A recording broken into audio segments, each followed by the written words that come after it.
Hello, David Zaritsky for the Bond Experience. Welcome back. Let's take a moment to really acknowledge the fact that James Bond without action is kind of like, well, it's just Downton Abbey, really. You've got to have really great action as a part of these films. It helps in the escapism, the wonderment, and it's really driven the franchise. So I wanted to talk about action today, but well, it's not a subject that I can talk about just by myself. So I've invited two individuals that I think have an amazing action background. We could start to pick apart the pieces of the Bond franchise. The first one is actually an author, a researcher, and this is his latest book, Ever Heard of Evel Knievel by Jon Auty.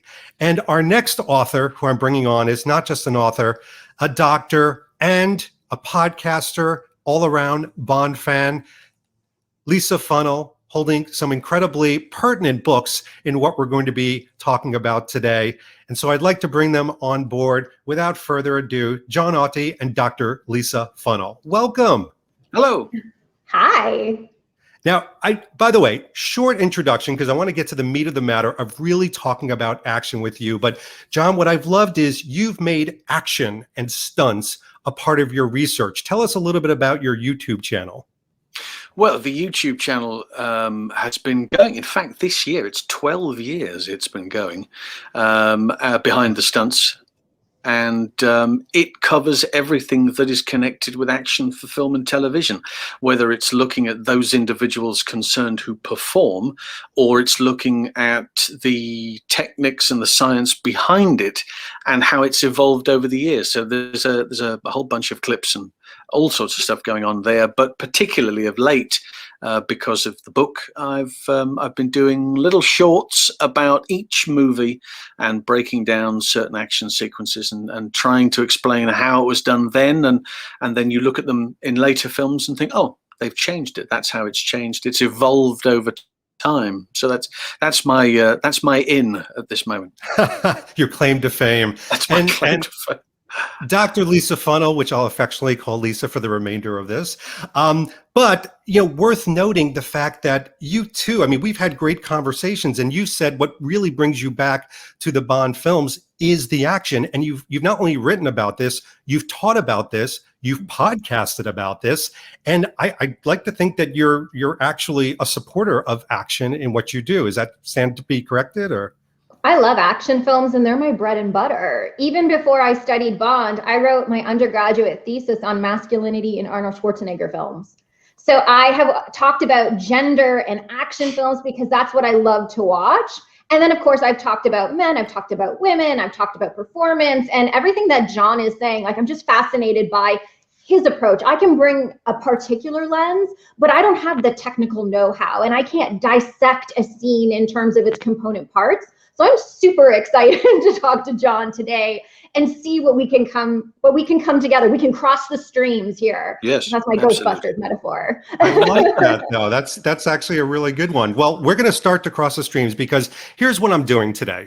We're going to take a page from Skyfall, and I'm going to basically be your action psychiatrist MC. And I've pulled together a few incredibly random action scenes from movies, which I think as Bond fanatics, I don't hesitate to say that about you in the most wonderful way, you will recognize, and let's just talk about them. What kind of emotions do they incur? What do you remember about seeing them for the first time? I'd love to get your opinion because these are very, very individual, how everybody treats these. So without further ado, let me take a look at this. One moment. And here we are. So obviously, I would imagine, as you hear helicopters above me, don't anybody panic. This is not going to turn into an action scene. I didn't think that warrant was still outstanding, David. I promised you there would be action orientation here more than just right. verbiage. Yeah. So looking at this, first of all, John, let's start off. What film is this from? We'll play a game. A game? Okay. Well, it's from Skyfall. And what's interesting, certainly from my point of view, is the way in which he goes from the sequence itself. The shot is course, taking or trying not to hit the young lady there with the glass on her head. Trying not to Severine, and then the takedown of those around him, and it's edited in such a way. With a lot of these shots you see in films, the edit improves the sequence. Now, I have seen some raw footage of the take of this, and it's been practiced over and over and over again to the point where it is as fluid as can be. And the shot you see on film is very much the shot that you see in the movie. So the concept of the Daniel Craig movies, doing it for real, getting it done as he's been taken through. He's gone through intensive training, and they have rehearsed that to the point where it can be rehearsed no more. He is as good as the character he's portraying, or indeed the professionals who are surrounding him or teaching him as an actor, Daniel Craig, to do this. And it's extraordinary work, I must admit. It's and again, blink of an eye, but they would have taken maybe weeks, possibly months, to get that to that speed and to get it right. That's the whole thing about putting the money on the screen. They do it there. Lisa, what do you think? I mean, you see this. I mean, obviously you remember the action moment. Your thoughts? I have a lot of thoughts. So in terms of my action background, I feel as though I like the fact that Daniel Craig is a body-based James Bond, right? It's all about his body, how his body is acting, reacting, responding to pain. And in this scene, you have him, in a sense, recovering from, the issues that he's had in the past, not being able to hold a gun and shoot straight. So he's going through his own personal issues there. And then he's utilizing the body of another man as a shield. And so for me, there's just like a lot of body focused here that I think is definitely typical of the Daniel Craig era, but I like how they utilize bodies in this respect. And then to pick up on something else John said, the rest of the scene in the context has to do with Severine and her being disposable in this particular film. If you took Severine out of the film, I don't think it would have that much of an impact, in my opinion. And so just to see her and her body and what it represents a body that has been sold, a body that has been traded and abused, and it's a body that is considered disposable by Silva, where he's doing sort of the shot practice. And then she is the focus of that. And it's interesting when we talk about framing of action. When my students watch Skyfall, they don't know that she has died. Some of them don't register because it's so quick with just the way that it's shot, with just seeing her body go limp in terms of its fragmentation. So they're not even sure. They think, because I asked them about, the women of Bond, do they survive? And most of them get it wrong because it is a blink and you'll miss it shot. And I think the editing there is just not strong enough, but the rest of the action is really body focused. So I think it's a very interesting scene. I like that a lot. It's interesting because what I've heard from a lot of people is they have mixed feelings about this, which is why I wanted to kick it off with this action scene. In one way, it's Bond, and John, you described this very well, being total badass. I mean, he's taking out these guys. How much was he kind of fooling his, kind of lack, his weakness, if you will, in this scene. But on the other point, they're like, oh my gosh, Severine, we hardly got to know you. And was it really necessary, for that whole interaction with Bond, not saving her, but maybe even sacrificing her in a way? There's a great deal of bluff going on here as well, because he's trying to, it's not the fact that he's a marksman. He's a world-class marksman. He can hit a target. That's not an issue. But he doesn't want to hit this target very clearly. And he certainly doesn't want to risk it on the basis of the weapon that he's using, which is a period piece weapon. So the idea that he has to miss. Okay, so he misses, never thinking for a moment that Silva's going to go bang and then finish the job for him, Right. So there's the shock, there's the emotion, there's everything is taken up in those few frames leading up to that image. And then what the carnage that takes place afterwards, in him almost saying, right, okay, that's wiped the slate clean. I've sorted this out. And then the helicopters do the rest, That's right. I knew you were going to. I knew you were going to have something to say about this. Well, let's go to the next image, because you're not done by a long shot. So here we go. And we've got the next image, which of course is GoldenEye. Yeah. And the train explosion. And Lisa, we're going to go with you first here. You know, you've got a big smile on your face. Sorry, I like GoldenEye. Yeah. You know, it's interesting what this reminds me, and some of the work that I've done has really looked at how women in Bond films have evolved. And when I think about Natalia Simonova, she is somebody who has her own, in some ways, action-ish sequences, although I'd say Michelle Yeoh's the first one to have like a true action sequence on her own fight sequence. But Natalia Simonova certainly has to, you know, dodge things falling, and she saves herself at the beginning of the film. And so I've always had a lot of respect for her character and her ability to avoid fire. And this is a very interesting image because the train sequence right before, a little bit of it is problematic with Sean Bean saying, you know, Alec Trevelyan is saying, you know, Bond and I share everything. And I don't like it when women are treated in that way, the same sort of Severine treatment, that women are objects to be traded. But you have the two of them working together, and she's doing the technical stuff, which Bond cannot do. And she says, Bond, get us out of here, and demands it and figure out a way. And this is the two of them where he literally drags her out because she wants to finish, you know, the technical things that she's doing. But he's like, no, we need to run and jump so we don't die.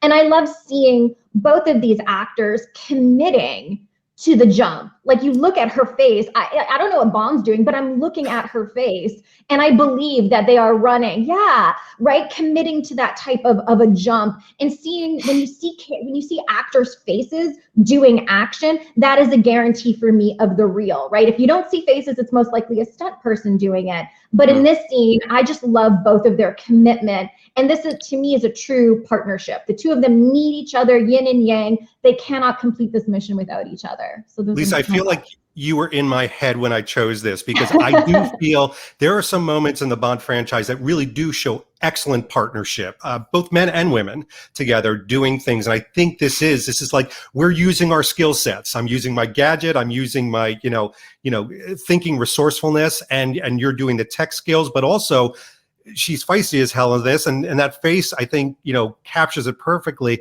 Now, John, I saw some behind the scenes shots of this. I'm sure you have as well. That's a pretty severe scene, isn't it? It is. It's shot on the Near Valley Railway there at Peterborough, and is firstly, that's a real explosion, and they are really in that shot, and what's also interesting is that Isabella Scorupco is so encased in the character that she realizes, having been spoken to by Martin Campbell, that the distance from the explosion to there means that they would have had to have exerted a great deal of energy in order to get to where they are now.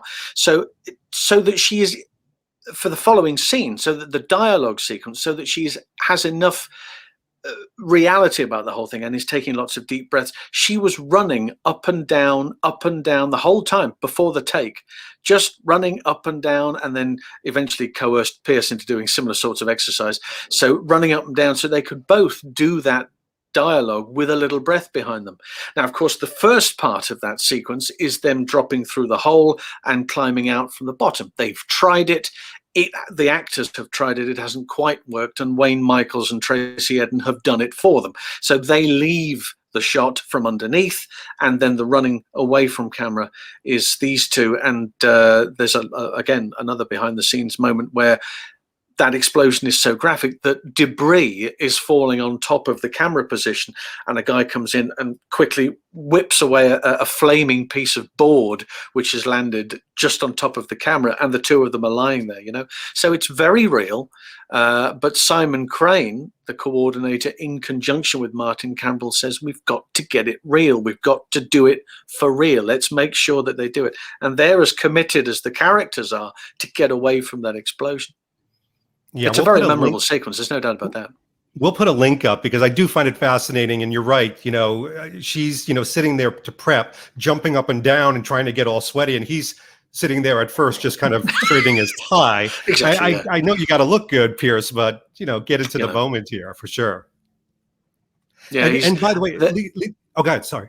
No, I was just going to say that from a, this is not Stanislavski by any stage of the imagination, but what it is, it is the two of them making a decision in conjunction with the director, and the director says, "You've got to run like hell. Your life depends on it," and that's exactly what they're doing. And in order to prepare, she's prepared to do as much as possible. And says, "Well, if I'm doing it, you're doing it too," and drags Pierce along as well. I love it. All right, let's go to the next one. Okay, and once again, I'm going to have to start with Lisa on this one first, because Lisa, my body language is like, yeah. I mean, first of all, there's so much for you to talk about here. We could probably end the video with this one picture, but why don't you just begin wherever you feel like you would like to?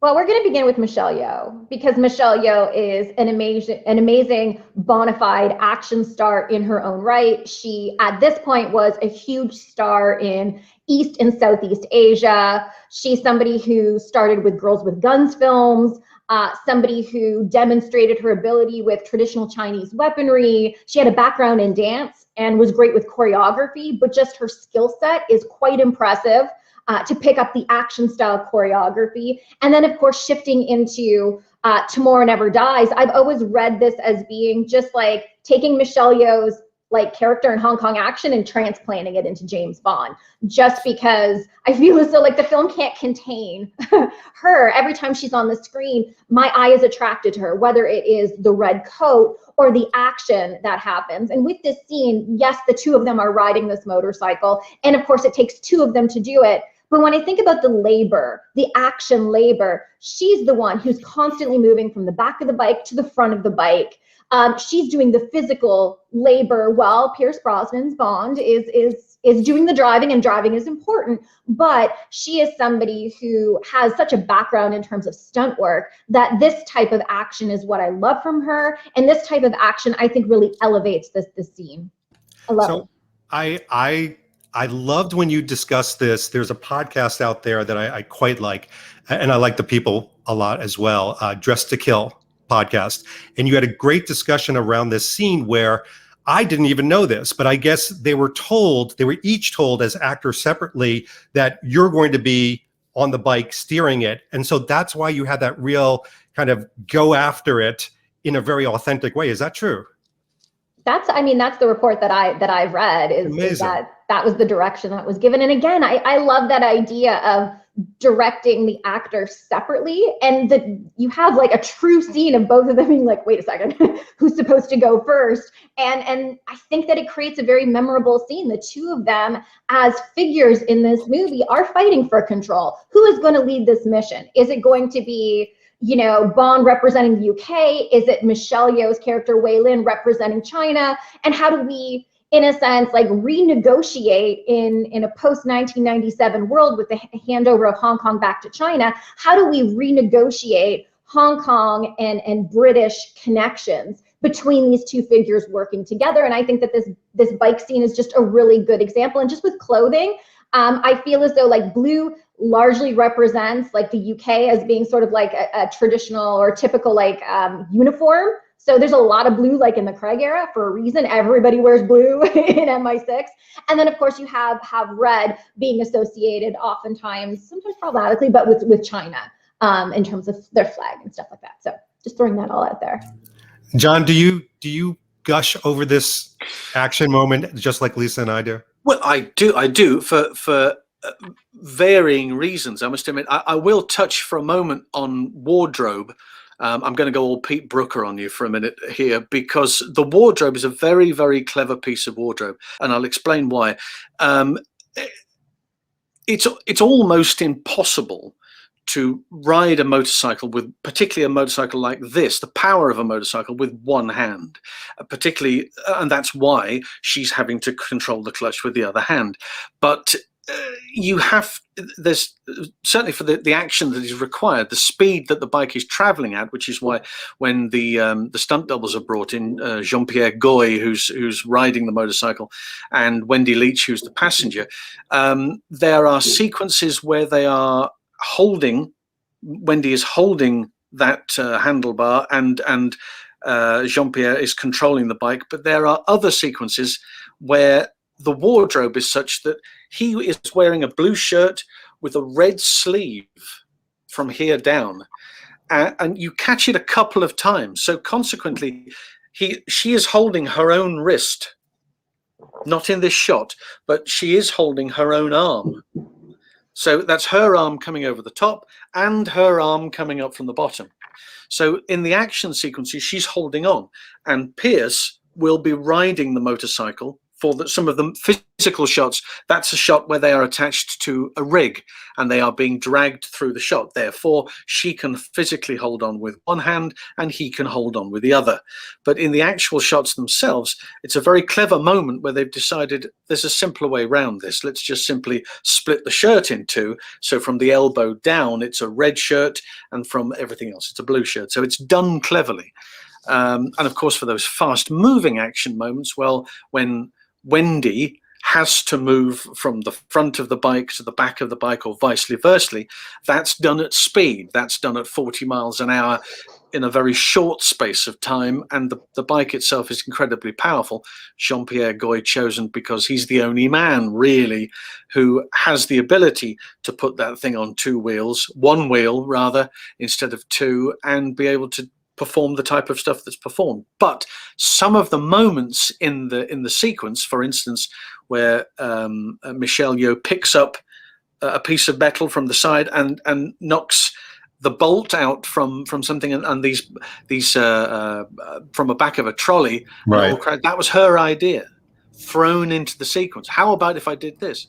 That's a great idea. Let's see if we can play with it. So that's how it happened. So a lot of those moments happen organically, but they are obviously very, very storyboarded. But this is one of those ones that took a good 3 weeks to film, I think, in total, once they'd got everything sorted.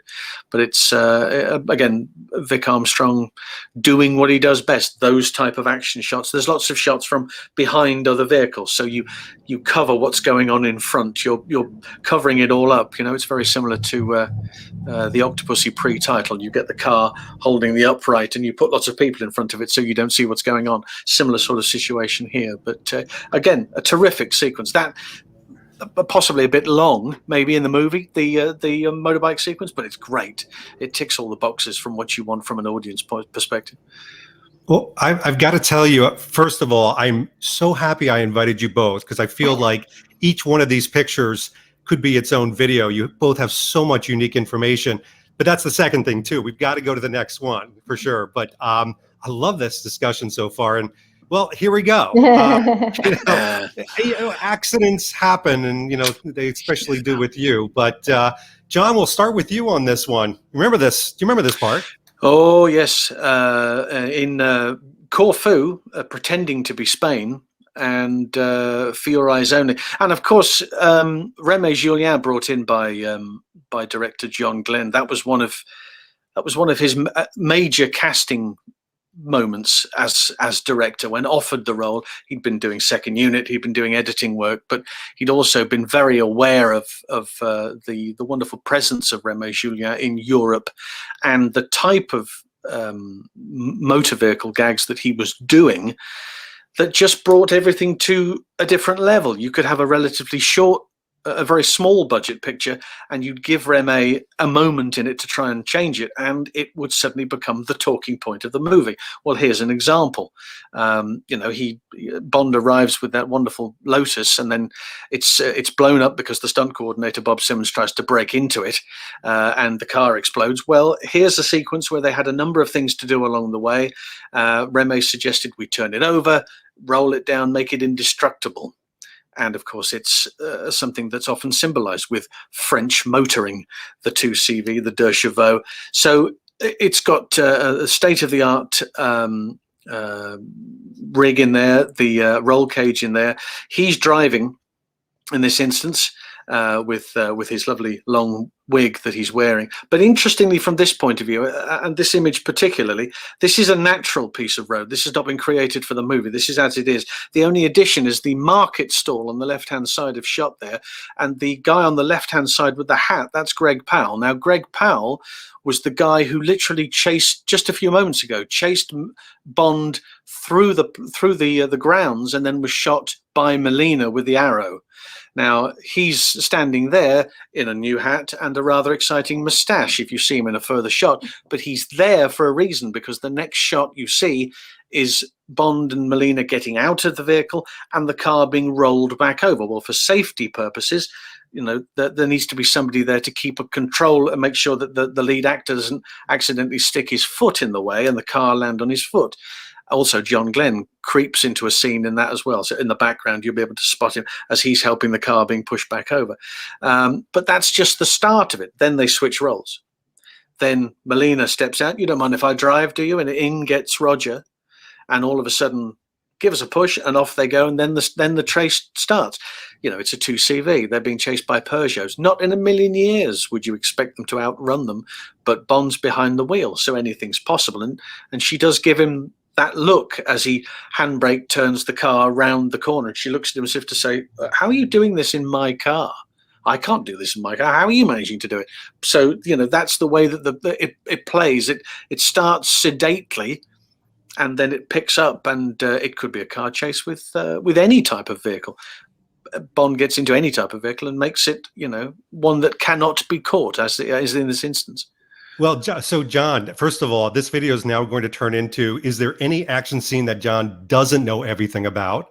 But second of all, I totally agree with you. I think this is a lot of fun. I like the fact that they walked away from a cool Bond car and kind of gave this, type of moment. But I also picked this, quite frankly, because Lisa and I were part of the For Your Eyes Only book club, and there's that damn helicopter again. And one of the things we talked about was Judy Havelock in the book versus Melina Havelock here in the film. And I do think there are moments where, somebody could kind of raise an arched eyebrow in an action scene. For example, Melina starts out driving, and then Bond kind of takes over, to your point. And even that whole thing of like, everything's better with Bond on it, like butter. But Lisa, what was, kind of how can you still love this action film? Do you kind of analyze it a little differently?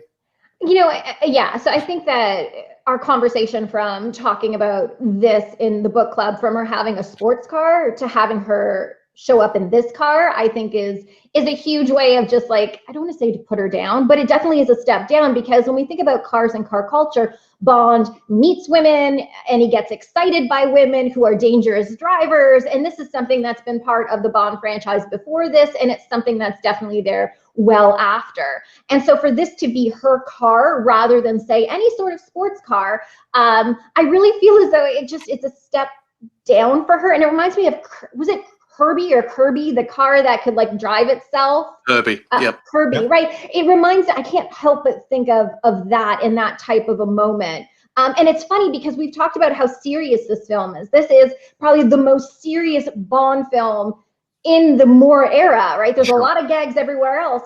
But I think that for me, my question is like, why is this the gag associated with her and her driving, right? When other women have had better cars, other women have demonstrated it. And I feel like part of me just feels as though a lot of the humor here is a little bit more at her expense than her being involved in it. And so I have a little mixed feelings about the Bond taking over and being like, I'll drive and I can drive better. And I get Bond's amazing, but I just don't like sometimes that it takes away from women when driving is a signifier of identity for women and compatibility with Bond.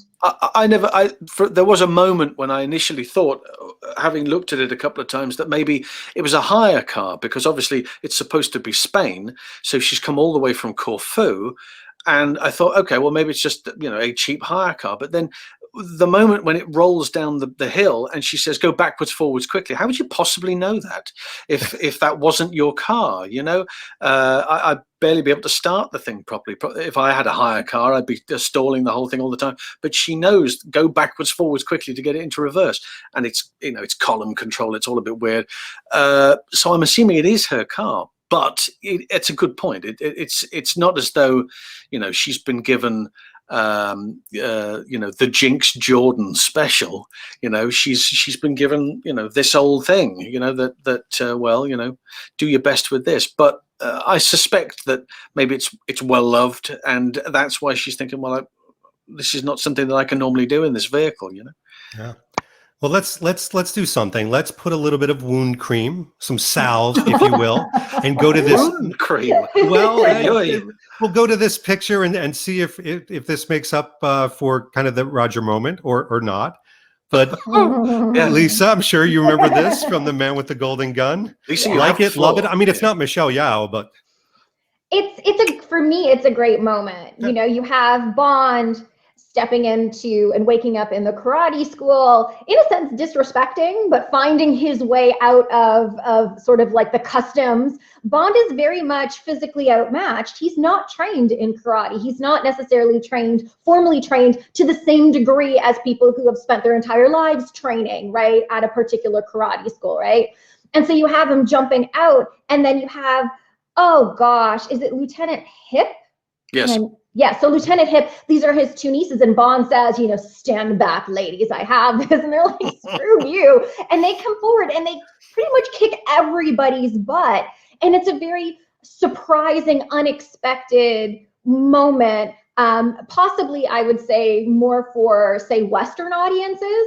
That this would be something that is surprising, but a huge aspect of any sort of Chinese or Asian filmmaking is the fact that anybody can be skilled in martial arts, right? Martial arts, what I love about it is that it doesn't require a muscular body. It doesn't require you to look like Arnold Schwarzenegger. It's about skill and precision rather than the weight of the blow. And so you can be old, you can be young, you can be of various genders, sizes, body shapes. If anybody knows Sammo Hung, you know Sammo Hung is probably one of the best action fighters and stars and has a long career, but he doesn't have a body that we would typically associate with, say, action heroes, right? And so I love the unexpected nature and sort of throwing this in that anybody can be skilled. And these young women come out and they kick everybody's butt, and Bond's just sitting there being like, awesome. Yeah.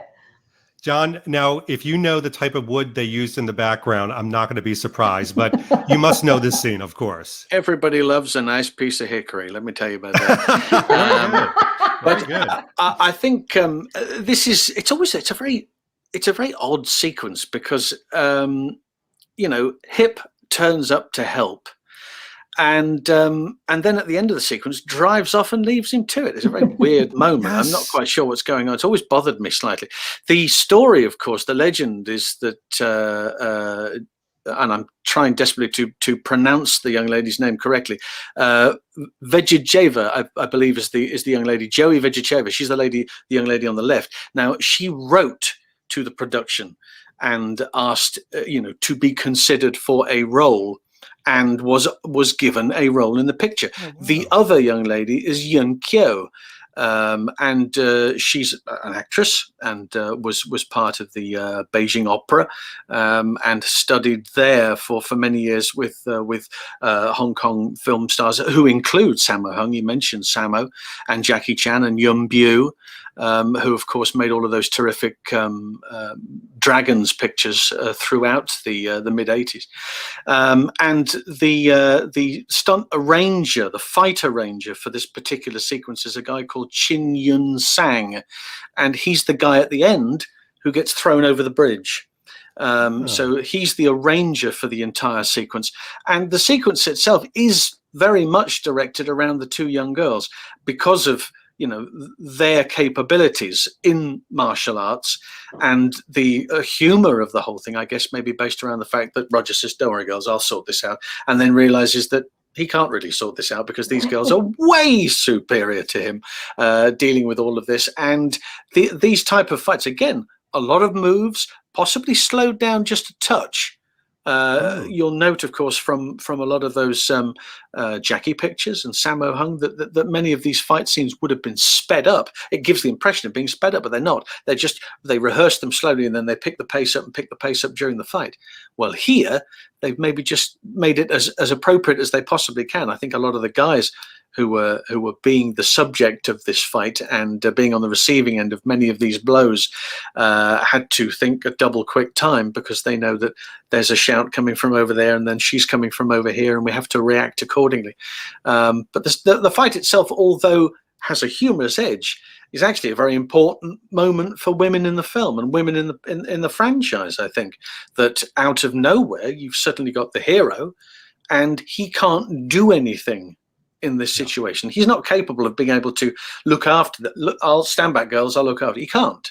They're looking after him, and they've been able to sort him out, enabling him to get away and eventually sort out the rest of the boat chase. But it's an important moment in the picture, I think.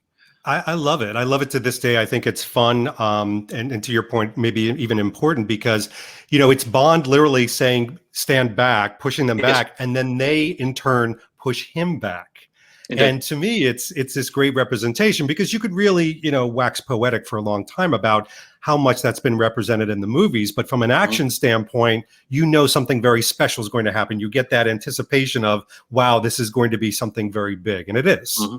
It is. And it's a nice comparison, or the women in this particular movie are not necessarily the most empowered. So whether you're talking about Andrea Anders and her tragic role, or you look at, what is her name? You know who I'm talking about. Blonde. Mary Goodnight.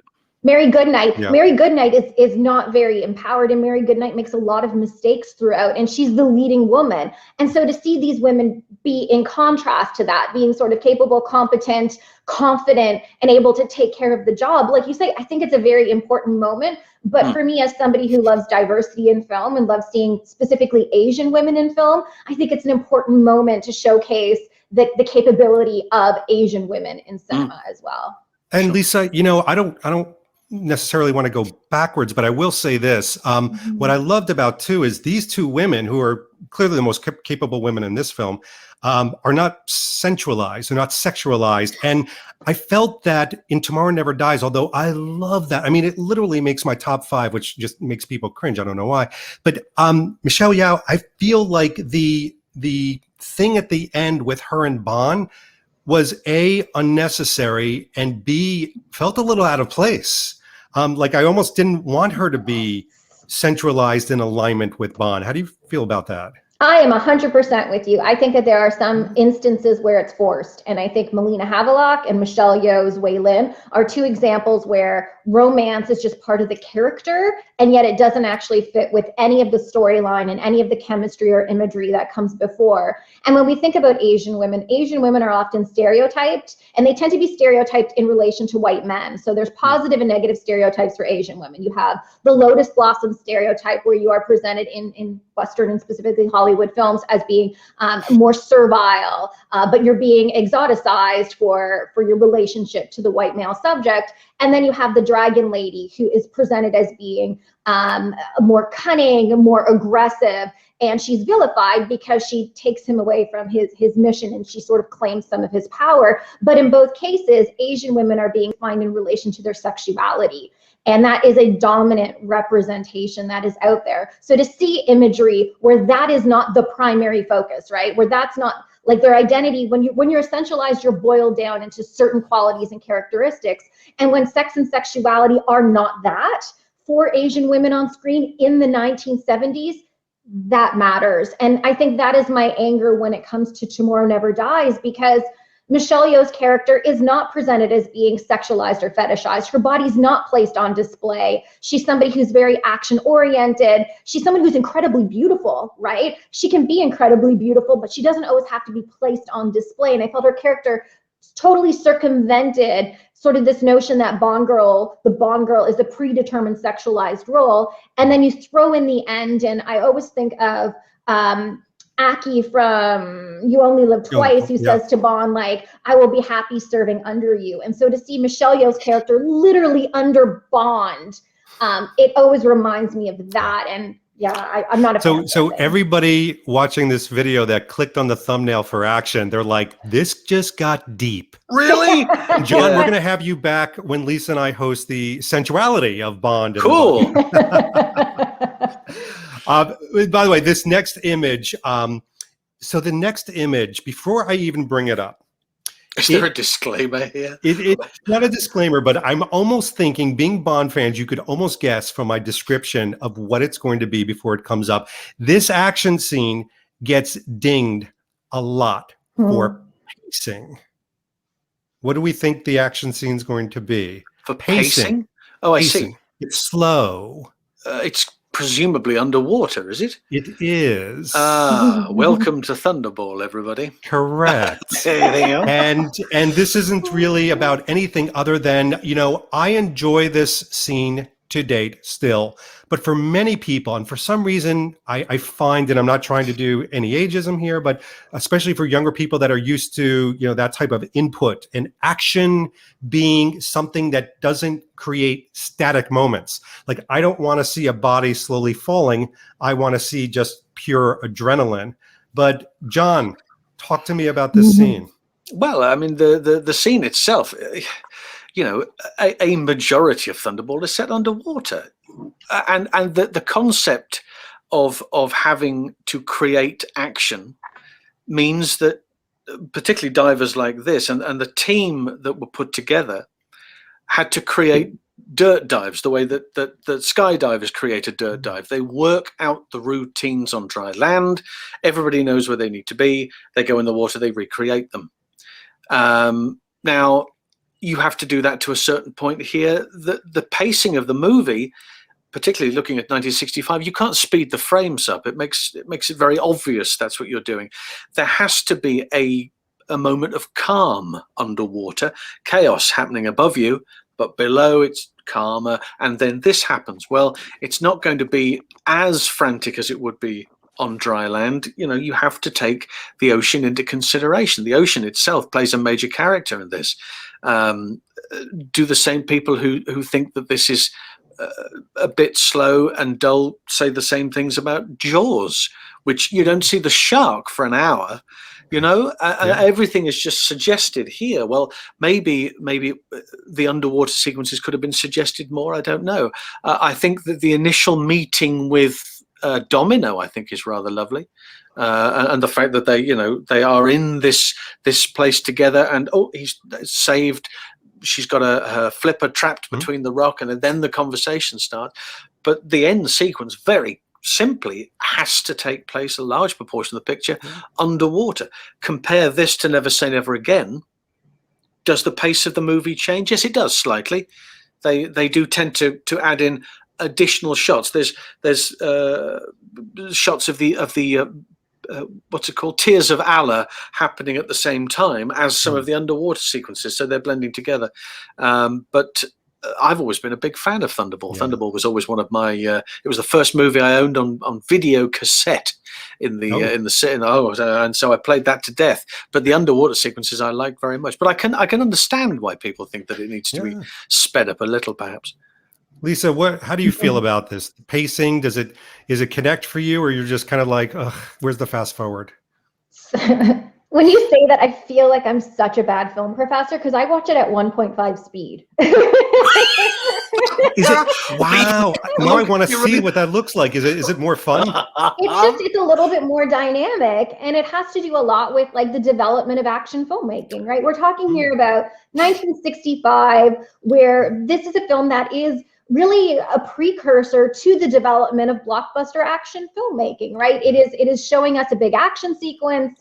And I think Jon is spot on. You have the ocean being the biggest factor, and bodies move slower on ocean. But we also have to think about editing techniques, right? Rapid editing has an impact, right? When we see, fights taking place, and if there's rapid cutting, it makes our pulse race, right? Visually, we are being stimulated, and we call it sort of like the kinesthetics of action, right? It's bodies moving and the images are moving and we're moving with it. And so we've become accustomed or acclimated to a quicker pace today. So when we go back and watch these films, it's a different pace. It's at a different era of filmmaking. So I can appreciate what it was doing it underwater, it's a large scale battle sequence like you would get in a war film, but it's taking place underwater, and that is notable that they did. Everything that Jon said is very notable, but I think it has to do with us and the way that we have changed over time. And so when I teach it, I always tell my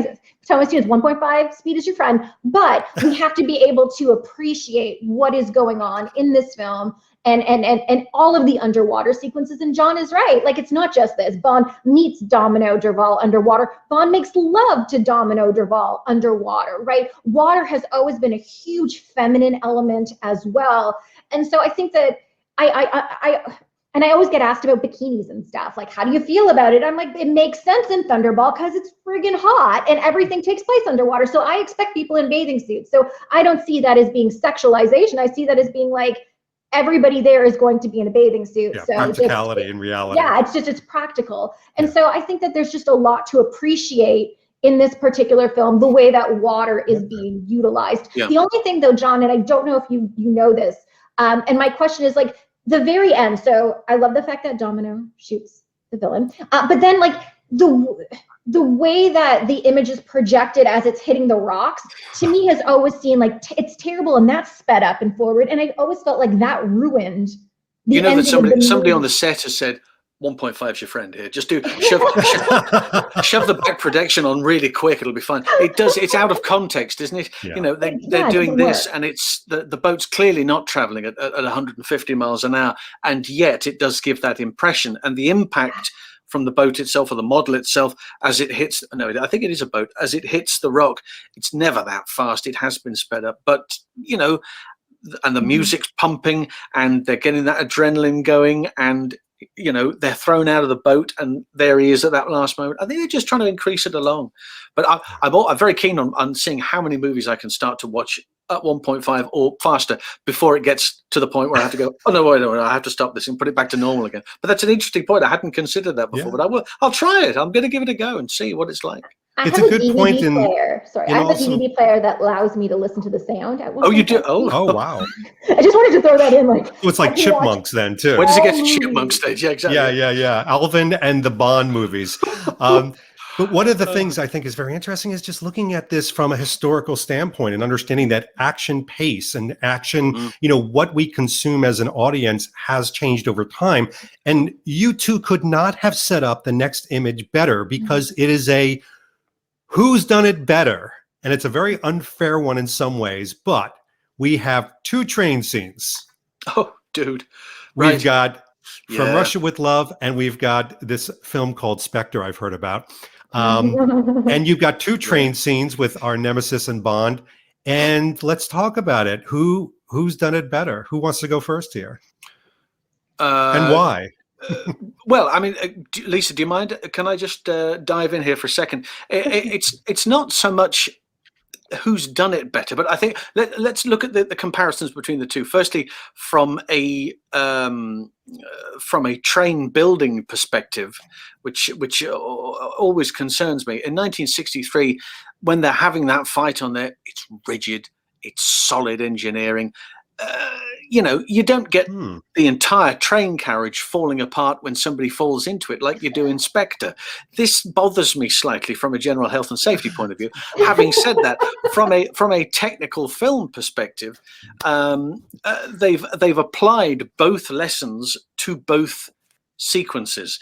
Originally, the fight in the carriage in From Russia with Love is filmed 3 times. You have the actors doing it, you have the stunt doubles doing it, and then you have the pickup shots, i.e. the director deciding that's a better shot here. I want to see more of Sean's face. So Jack Cooper, who's in that particular photograph there, not the best fitting wig, Jack, to be fair with you, but then, you know, they weren't spending an awful lot of money on wigs maybe back then in British cinema.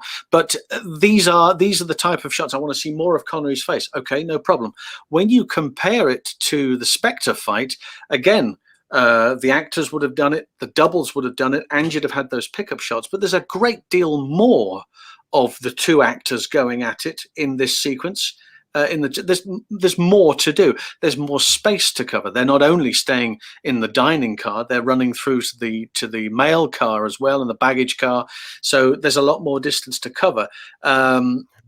The exciting element about From Russia with Love is that it's done in shadow. One of the first moments that happens is the light of the carriage is shot out, and that then allows for more play as far as the stunt doubles are concerned. The editor must have been thinking, oh, that's fantastic. Now I get a chance to play about with it, because you don't have to hide a lot of stuff. I've gone through that sequence at half frame and half frame and slowed it right the way down. You only see one double twice in the movie, and you only see both doubles together once, but it's a blink and you'll miss it moment.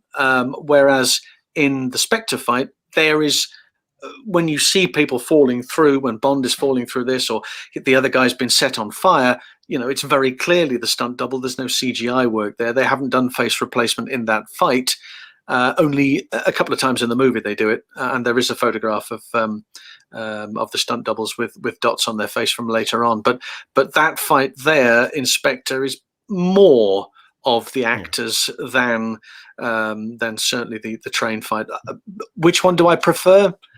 I prefer From Russia with Love, on the basis that it was maybe the one that set everything else up on past that, plus the one on Spy Who Loved Me as well. That's why I said it was a little bit unfair. But Lisa, what about you? So I know that is a stunt double, but Red Grant always reminds me of Daniel Craig. So just saying there's a connect. Oh. Anytime I watch it, I'm like, he looks like Daniel Craig. So I always found that interesting to have like this villain figure early on who then becomes like a template for Bond, just like in terms of their physique, their looks. And it's interesting because I do expect and would expect Daniel Craig and Batista to be doing more hands-on action, because the two of them are more hands-on in terms of the type of action that both of them have done in previous films, and one of them is a wrestler. So for me, I see that as just being like more of a wrestling move, and I would expect the two of them to have more shots and for there to be a lot more participation just in sort of like the general sense of action. In terms of everything John said was brilliant, by the way. In terms of what I prefer, I don't like Spectre, so just throwing that out there. I do prefer From Russia with Love because, again, these types of fight sequences, it's not as if there were so many going on at the time that you can then sort of go on and start innovating, right? You're talking about creating action sequences at the beginning of the action craze. And you are experimenting, and so shadows matter and positions matter and what you see matter, and they're working and they're trying to make it happen and make it work, and making something so memorable that it then gets replicated in subsequent films. I think there's something to be said about setting that type of an action standard. So I think I would give it to From Russia with Love. Yeah, I also think that there's a great deal more conception for plot and for story in From Russia with Love, whereas Spectre does appear to throw action scenes at you whether you like them or not.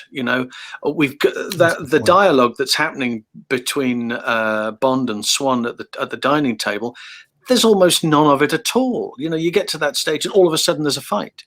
And I feel as though if that had gone on further, we'd have maybe found out a little bit about the two of them more. We'd have found out more about the storyline, and maybe you wouldn't have had so much of an elongated fight sequence, as entertaining as it is. But I feel as though it probably has its issues. Well, maybe of note too is that in Spectre, you do have the Bond girl playing a more active part. I mean, she does have a gun. She shoots, Hanks in the shoulder, and whereas in From Russia with Love, she's asleep. She's been knocked out. Yes, that's right. Yes, that's very true. Sorry, go ahead, Lisa. Good. Oh, I was just going to add to what you were talking about, like the action. And I think this is something that when we think about the role of action in an action film, is it there just to be spectacle? And I feel with Spectre, the action's there because like we need a car chase. Here you go. We need a train chase. Here you go. Versus this idea that action is part of the narrative.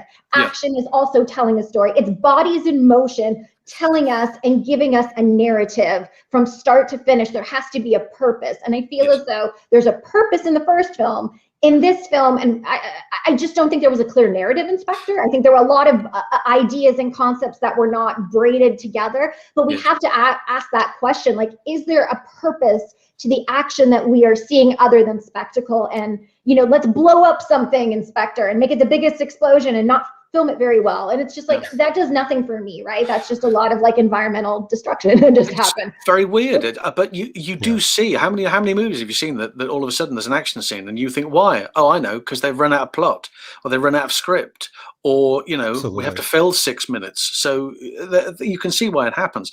And unfortunately, I don't think it should be happening in a franchise like this. Yeah. There are some that, the unfortunately, I tend to call it action porn, porn or action for action's sake, just kind of thrust in there. Sure. But there are ones that work. And I can't help but think about even like in Westerns, when you suddenly have a bar fight and it leads to kind of the next image where you've got some pretty interesting scenes, but you also have kind of a Western like bar fight with glasses smashing and things like that. But Lisa, I mean, what do you think about this? Is it action for action's sake? Does it have some pretty badass moments? Yeah, and I feel as though here we are, 1989. I feel as though this is a film that is really leading into women in action, right? In a more typical way. We've had Alien and Aliens already. We've had the first Terminator. We're coming to the second Terminator. And I see Pam Bouvier as being a precursor to women playing more of a central action-oriented role in the James Bond franchise. And she's somebody who has, the big gun, and it's very phallic in nature, and big guns. I mean, a lot of action women at this time, it's the low slung gun, right? It's supposed to be there because action is typically coded as being masculine and being quite phallic in nature. And so women are possessing the signifiers of masculinity. And so she is there and she's trying to take care of herself. And I mean, when you look at the dynamics of even the bar, there are women dancing and there are women as servers. And then she's occupying this space and going toe to toe with the men in the bar who tend to be the patrons. And she's wearing a Kevlar vest. She gets shot. She does play a central action oriented role in this entire sequence. And so I think there's a lot to be said about her representation in this film and the centering of action women or women as action heroes in the world of James Bond. Yeah. We've come a long way in the Dalton movies from Cara to Pam Bouvier. Would you have seen Cara do this? With a pump action shotgun and a vest like this? No, most certainly. But the fact that her character, she's a CIA operative. She is working as part of Felix Leiter's network. And she knows about this sort of stuff. She knows how to handle a weapon. She knows that, it's a Wednesday night, or Saturday night, should I be, turning up at the Barrelhead Bar, a woman alone, turning up at a bar and sitting at a table and waiting and how many men has she had to fend off beforehand to go take a hike, and I've got a gun here, don't mess with me, and all this sort of general stuff. But also from the fight itself, it's a very new type of fight that we hadn't seen up to that point. We've seen brawls before in pictures, but not in a Bond, especially. Or there was the gypsy fight there in From Russia with Love, when Krylenkov starts that whole fighting sequence. But here in the bar, it's good old-fashioned bar brawl. It's how many other films do you know when a swordfish is taken off the wall and used as a weapon, and broken through a chair that suddenly disintegrates. But she's doing a lot of this great stuff herself. She gets the guy and flips him over because he grabs hold of the gun and she flips him over her head. Paul Weston said that took some time to do, but she was very good. She was very determined to get it done. The guy was standing on a little box at the back just to get some additional height, so he didn't clatter her in the head with his knees when he came over the top, because she knew that she had to just duck down and stay put. This wasn't going over a shoulder. He was going to go over the top of her head. So she was aware that she was likely to get a beating from this in some shape or form, but she said, fine, it's cool. That's what happens. That's the role I'm playing. And a lot of those action bits around it is terrific. And of course, he arrives with the boat, and it took me years, literally years, to understand what he says. He says, put her stern in, put her in, stern in, so I can go out again. And of course, that makes an awful lot of sense for the leaving. But I don't know, I've had senior hearing moment, I think, possibly from that for years. What I thought he was saying, I haven't a clue, but it makes a lot of sense for when they just leave and then sail off. And of course, she gets shot, but luckily wearing the vest. But it's a great fight. So, John, I can't believe this, but I actually have to correct you. There has been a brawl in a previous Bond film to this one, and it is, I'm almost embarrassed to say, it's Casino Royale 1967. Oh, that brawl. Yes, I see. Yes. That film. Oh, yeah. And We're also not gonna count that. features cowboys and Indians. Yes, that's very true. I hadn't thought of that. Yes, you're quite right. I'll leave the room if it's all the same to you.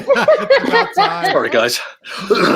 All right, this next image to me is nearly iconic. It's arguably an action scene to itself, but it also leads into an interesting action scene. But it also talks about the powerfulness, I believe, of a villain, or if you want to use the term villainess. And that is the Mayday moment from A View to a Kill, which I still maintain. I think Mayday is probably the single best part and thing associated with A View to a Kill. And I've had some harsh words for the film, but nothing harsh about Mayday. But Jon, I mean, I'm sure you've got tons of information, but this really is kind of a wow moment for the audience. Well, it is. I mean, it's still not terribly clear at the start of that sequence. You know, is it a man? Is it a woman? Nobody knows really particularly. And then you only really catch sight of that partway through the chase up the Eiffel Tower. But the concept behind it is sensational. We're in Paris. Let's use the Eiffel Tower. I know, let's get somebody skydiving off the top of it, or base jumping as it's now known. And everybody always talks about, you know, BJ Worth and being able to jump off, and you see the little ramp at the end at the very top when he jumps off, because Michael Wilson said to him, "You're going to need to run for this." You know, Michael Wilson, a very hands-on producer, not just a case of producing and finding the money, but also very good at maths and worked out the trigonometry and said, you know, worked out the feet per second and said, you need 3.5 seconds and then pull your chute. Oh, thanks, Michael. You know, all this sort of stuff that you think, hey, this guy's really cool. He's not just a producer. He's going to save my life. But also from a coordinating point of view, this section itself is not, you know, the skydiving, that's all left to BJ and the team. But of course, Martin Grace works the section leading up to that. And at the time, 1985 in the UK, and it's UK stunt guys there's only one black stuntman on the British register, who's Clive Curtis, who joined in 1976. There aren't any. The next one that turns up is in 1987. So as you can imagine, you know, we've had a very long period of time. And so Clive Curtis doubles Grace going out onto the very clearly walking out onto the girders there before the jump, before she whips the cape off. It's her, and then she makes that jump, you know. But it's a staggering sequence, and it's so important to the film that Godley and Cream, who directed the music video for Duran Duran, thought it appropriate enough. Right, let's film the video there. You know, it's got, every time I went to Paris a couple of years after that, and I was doing exactly the same thing. You know, as a kid, you go, this is fantastic. I'm on the Eiffel Tower where she jumped, and well, I mean, I wouldn't want to do it, I must admit, but it was some leap. But again, yeah, very iconic, I think. And then the chase after it is very iconic as well. But it's great fun, the movie. I love it. Lisa, this is an introduction to what I term a very capable, and by the way, very effective and successful villain, an assassin. You know, you could almost, you know, put her head to head, and, you know, is Bond as successful as she is? But what do you think about the reveal? What do you think about the action moment? I've always loved this scene, and even as a child, it fascinated me because I love butterflies. And so right before this iconic jump, you have the scene where Bond's trying to get information. You've got the butterflies flying around with the woman singing opera. And then like one butterfly has a hook and it hits the guy in the face. And so I've always likened what this action sequence shows is a connection between the butterflies as being a killing mechanism and a butterfly as being an escape mechanism, because she does sort of take flight and fly away. So I've always seen but I've always seen a connection between like the imagery at the beginning, and it's well conceptualized that that's the imagery at the end. So I've always connected the two of them. And then when we look at Grace Jones as Mayday, who was involved in the costume design, who was very bright and colorful in terms of her costume. But for me, Mayday is the film. Mayday is an assassin. Mayday, I mean, there's issues with her representation, so I'm not going to say that there aren't some stereotypes that are involved. Very much like Zulu from Conan the Destroyer. There's a connection there between some of the imagery. But when I think about Mayday, Mayday is somebody who kills a lot of people, but Mayday is also somebody who chooses her own ending. And that never happens for women villains. It never happens. She is betrayed by Zorin. She decides, oh, you want to screw me? I'm going to screw over your plans. She's the one who uses the crank. You know, Bond's down there being like, can you carry me? And she's cranking it out. She's the one who continues on the trolley, finishes the mission that Bond's like, oh no, what are we going to do? She's like, no, I'm going to do it. And she dies on her own terms. And for me, there's something so empowering about seeing not just a woman of color in a James Bond film being bold, being brave, being strong, being feminine at the same time as strong, but having that much self-determination. I think all of that is the reason why every time I watch this film, I always think that Mayday and Zorin combined, but Mayday specifically, is the most interesting aspect of this entire film for me. And I think the franchise owners at the time knew that, because, I mean, it is the first time, statistically speaking, that a Bond girl, if you want to call her that, or Bond villain, if you will, is the same size on the poster. You've got her and you've got Roger Moore. And she looks very action oriented. She looks like a muscle, because, you know, she really came to the table with that strong essence. And I think that's why the action scenes and even the redemption action scene at the end is so powerful. There's an interesting moment, really, because the idea that obviously she's killed Tibbet, right? And Tibbet has been Bond's Dr. Watson for this entire thing. Yeah. And then to suddenly say, you know, they join forces. Often I think, really, it's bothered me slightly, but you can understand long term that she realizes that, you know, she's been double crossed in a big way. Get Zorin for me and all that sort of stuff. But and then she goes and takes the bomb outside. But he says to Zorin, you know, killing Zorin was a mistake. Killing Tibbet was a mistake. So, well, I'm going to make the same mistake again. You know, okay. This is my friend. You've killed my friend. She did it, you know, but there's no real comeback as far as that's concerned, because all of a sudden there's a mutual thing between the two of them. The poster's an interesting concept, you know. Has he met his match?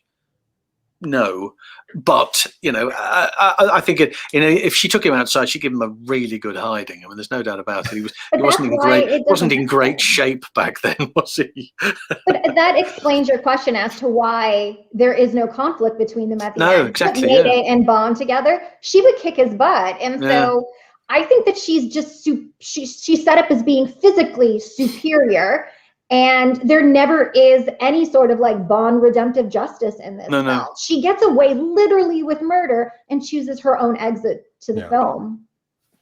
Yeah, it's a good point. And even that very emotional moment, which I actually thought was very well done, and I bought it, of when, you know, she sees Jenny Flex and she goes, Jenny, and she's floating away. I mean, you could almost say that, you know, I don't know, people that paint her in one dimension. I mean, she's probably the most dimensional character in that film in many ways. But we're going to go to a different dimension. We're going to change everything about this discussion for the last two images. And now you can think of what we just talked about for the last hour as a bit of a warm up to this, because I'm going to do something very unfair to both of you. Is it dance? What? It is dance. It's a dance off. Here we go. I'm going to do the cabbage patch. Okay. No, it's not a... First of all, how to do the mashed potato. Yes. Justice would win that, so it's not fair. Super. No, I'm going to show you images from a movie that hasn't debuted yet. And the images we've only caught in trailers or moments. But so we here's can make what this up now. This is great. Yeah, well, it's not so much. I want to know what your hope is. You've seen the action. What are you hoping for?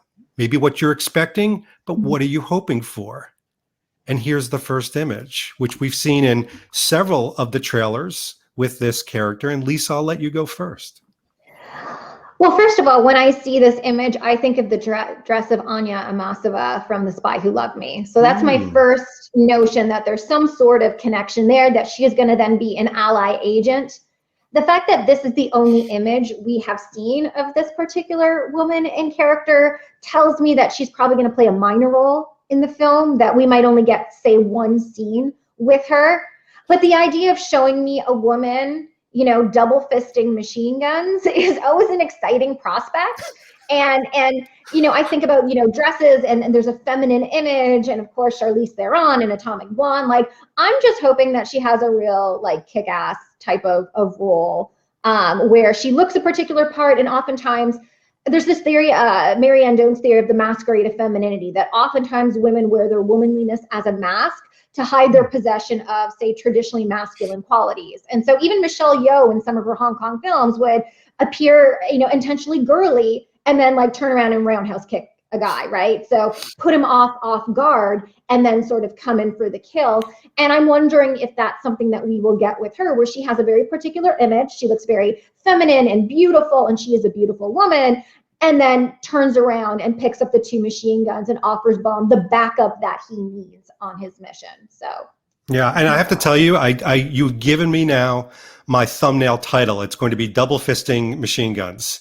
That's going to be the title of the video. What do you like? I thought I'd hear on a Friday afternoon, if the truth be known. But now, John, you've seen Paloma flipping, shooting, as Lisa denotes, being even snarky to Bond. I mean, there's some potential setup for some cool moments here. What do you think? Well, I think it's interesting. Ana de Armas, of course, the star of Knives Out, and so how I don't think I wouldn't have thought she's going to be in this terribly long. I'm suspecting that maybe this was part of a longer Felix Leiter sequence, possibly that had been dragged out, but nevertheless. Evidently, we do see in the trailer that Bond arrives, he then gets ready and says, "I'm ready," and then evidently they go off together as a team, and it looks very much as though she is confronting the enemy, or she's confronting whoever she's confronting in this particular instance. This is the thing about this: we don't know. We have to speculate. I know. But looking at it, it looks very much as though she's ready for action. He's in a tux, and we have seen elements of another location that he's attending in a tux. Is she with him? Do they go together? Is this afterwards? There's a number of different aspects here, but certainly, it gives the impression that whatever, I wouldn't be at all surprised if that one of those weapons has come from the top of that stocking, or a garter possibly, or similarly a holster up there. So that type of feel to it, and it's going to be explosive and incredibly expensive, I would have thought. They're not going to skimp on a great deal of cash here. They're going to throw it all on screen in however long this particular action sequence lasts for, but it certainly looks as though they're going to deliver. I agree. First of all, it's incredibly dynamic. I mean, this scene, obviously, excuse the vernacular, but I guess I can swear on my own show, shit hits the fan clearly. Indeed. Clearly. Something happens here. And, I love the fact that they're highlighting this, but Lisa, and I think, John, you said the same thing. I think this is going to be short. And what I'm hoping is in this action film, because I think we're all going to like this character, I hope it's not short because something is ended short, like her life. Like, I would love to have this kind of capable action moment with this new action hero, and she says, James, you're wanted back in England, or wherever he goes from here, and hands him his tickets and tosses him away, or whatever it is, as opposed to another sacrificial lamb. I agree with that. And I feel as though this is a film where there are a lot of women, and I love it when Bond is supported by women, but Bond doesn't have, you don't sleep with everyone you work with, right? Bond doesn't have to have sex with every single agent, right? And so I love the idea. And again, I mean, she does have the garter belt. I mean, it's feminine, but it's sexualizing her. It's kind of Laura Croft, but it's also kind of Pam Bouvier. Like, there are these elements there, but I love the idea of having a woman support Bond in the field, rock on, high five, save the world. And that's how you would deal with other agents, because you just don't sleep with everybody that you meet in the workplace. I'm just saying, it doesn't happen. Yeah, I mean, Camille fared well. Camille did not sleep with Bond, and I think she's one of the better characters, and in a film that again gets a lot of dings, but I think there's a great moment there. John, you think you're going to say something? Yeah. Oh, well, I was just going to say I lost you for a few seconds there while my the hamster was running around the wheel. We were on muting the, you on the because we were router. talking about you. I knew that, but that was the Camille reference you were making. There was I was going to mention that earlier on when you were talking about Michelle Yeoh and how the love. The end of that action sequence between Bond and Wei Lin, felt awkward in the respect that it possibly didn't need to be there. But Roger Spotters, with the director, maybe thought, we need a love scene at the end of this. There has to be something. I know, let's start by him giving her the kiss of life and then moving on, which you didn't need to do that with Camille. Camille was also a very capable individual because she had a mission of her own that she wanted to try and sort out and was able to pull that trigger, So I think maybe we see, although maybe briefly, but we will see it from Paloma's character. Yeah. And, there's the last image is another speculative one. Lisa's already hinted to it. I had to show it because I think it's really going to set up something truly exciting from what I can see from a visual standpoint. And there's a couple reasons, and I'd like to make some observations before we chat about this, because this is the old team up. I mean, this is really just teaming one agent with another, and we won't even get into the debate of numbers and who's got which numbers, but one thing from a wardrobe standpoint is number one, they didn't over centralize, obviously, Nomi. But the other thing is, and you may not have spotted this yet, but of course I did, they actually are wearing the same watch in this shot. Now, Lisa's getting close to the screen. I'll send you shots. But from Omega, I know that Omega supplied them literally the same watch, which interestingly, this is Bond's retirement watch. I mean, it is the watch he has when he's retired before he's pulled out of retirement all throughout. So the fact that she has this same watch, very similar weaponry, potential gadgets I'll even poke at, is very interesting on how this is setting up. Now, we have to speculate a little bit. All right, so how is this thing going to fall out? Is it Bond that gets caught and maybe Nomi doesn't? I don't know. What do you think, John? His retirement watch has gadgets. Does this happen? I didn't say that. An average carriage clock that you're presented. Thank you for 30 years service. Don't use the sweep hand. Don't touch that. Don't touch that. That's not going to.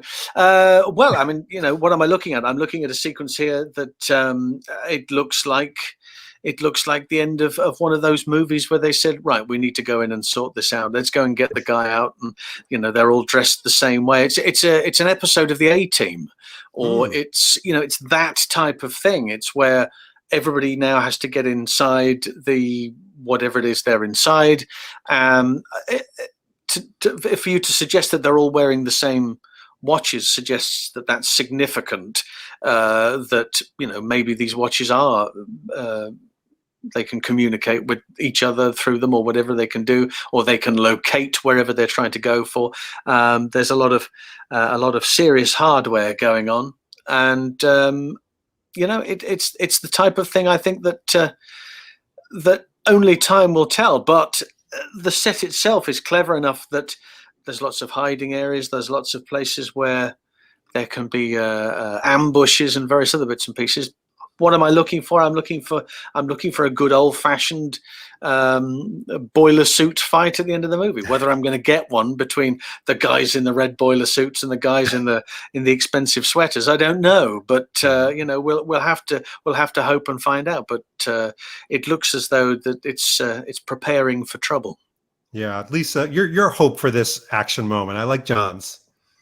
When I think about this, I think about The Matrix, and I think about Trinity and Neo walking into the building, and their imagery is identical, right? Yeah. Their hair is pretty much the same length, and they are dressed iconography, like the iconography is visual style and codes in film, and they are dressed the same, and the goal is to present them as a team, right? And that they're both equally capable, and then they fight alongside. So when I see this, I see, two characters who are still fighting for the same number, right? One is older and retired, one is sort of the replacement and younger, but they're fighting side by side. They are dressed the same and they're on the same mission. Now, the fact that Bond is going first and is before her and before Nomi, I mean, I could speculate and talk about physical levels and things like that, but I don't really want to go there. But what I do see is that the two of them are going to team up and need each other. And the imagery is telling me that the two of them are walking into battle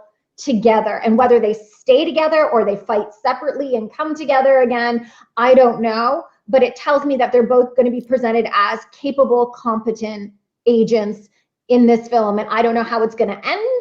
I don't know how things are going to be resolved, but I love the fact that they are going to work together, and I love the fact that we are going to get another strong Black woman in this franchise who's going to be action oriented. And we were talking about Grace Jones as Mayday. I think Lashana Lynch as Nomi is going to play a really, really strong role in this film. And by the way, just to throw out this, it's going to be the first film with Moneypenny and Felix Leiter, also played by Black actors, in the same film. And so this is a film that does have 3 Black characters as being the core team around Bond. And that is huge for a James Bond film. So I just want to throw that out there, that I'm really excited to see these characters interact with each other and with Bond, and to see them support him on his, because again, it's still a Bond film, right? Still support him on whatever personal or professional mission he's on.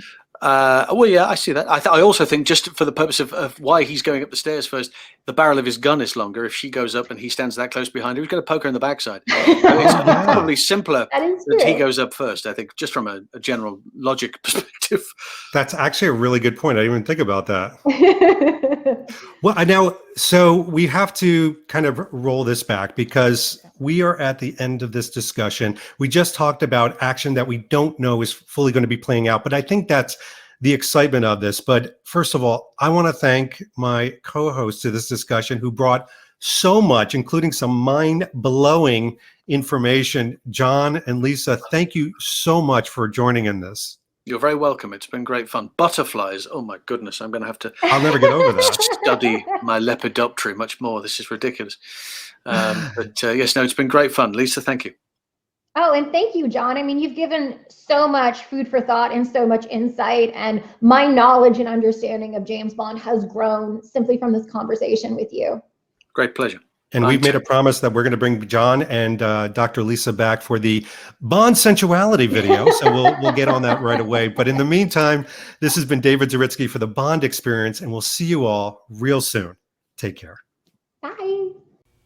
Thanks for watching this episode. If you want to be up on the latest from the Bond Experience, just click on this subscribe and subscribe to our channel. You're going to get all the latest and greatest information, plus some exclusive content. And by the way, speaking of content, here's something especially for you, just because we know you.